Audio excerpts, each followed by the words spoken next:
What's up guys, and in this video we're going to be talking about, is Dawn a solution for installing window tint? Where it can be used, where it should be used, and where it should not be used.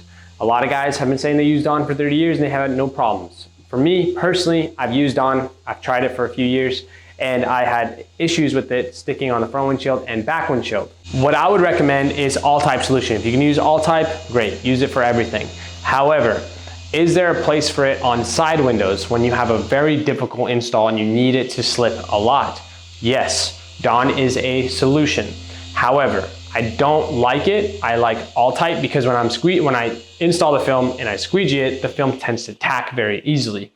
That is my recommendation, to use all type. But if you use Dawn, it's not the end of the world. But to me, I don't like it. I think it slips around too much. And if you notice when you're squeegeeing, it doesn't stay still and you're sitting there for a long time, heating it and trying to get it to stick is not a good solution.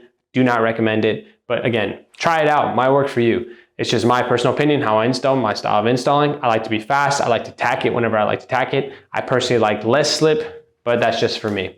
Okay guys, I'll see you in the next video.